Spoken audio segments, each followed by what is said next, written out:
Hello everybody, and welcome to the Easy Busy Pets video about our scheduling system. In front of you, you're seeing the weekly view.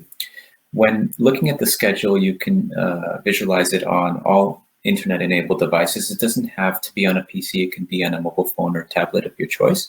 But for the purposes of function, I'm sticking to the PC today. We actually have 6 calendar views. And it really depends on what business you're operating or businesses or silos that you have in combination. For example, we have grooming salons that really love one of our 2 daily agendas. Mobile groomers love it as well. And then we have a second daily agenda, which is typically used by dog walkers and pet sitters in the field. The management of the dog walking and pet sitting companies really love the weekly view. Monthly is also useful for trainers. And rooms is a calendar system for physical spaces involving kennel runs or daycare ranches that need to account for those physical spaces and which dogs are there. And if I'm looking at the weekly view today, all calendar views have the same information. It's just mapped slightly differently for the purposes of the application it's used for.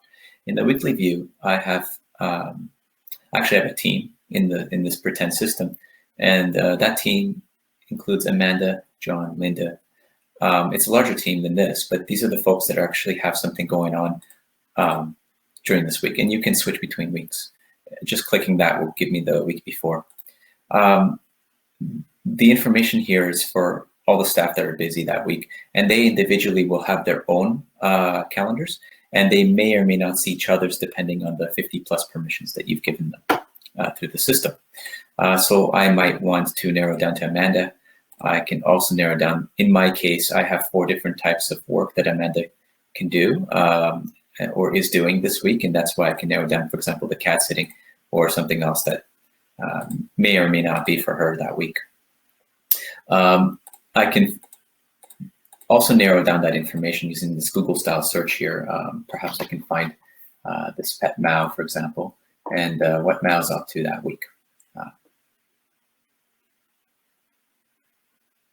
And it'll keep his name. So he has something like a 30-minute visit by the worker John on Friday the 3rd. And if I scroll through any of these calendars, I would find that same information plotted differently. It keeps my filters alive. Also, I can search for workers this way, customer names. It's pretty cool. In my view, I have 2 colors. Yellow means that it's a request coming from a customer. So somebody has requested an overnight nightly.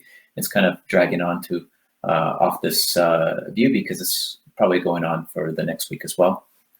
Blue is something that's in progress, and green, if you see it at some point, means that it's a completed appointment. Now, to show you more, I'll switch to the daily agenda here, and that's Sunday the 28th. Let's switch to today the 30th, see what's going on.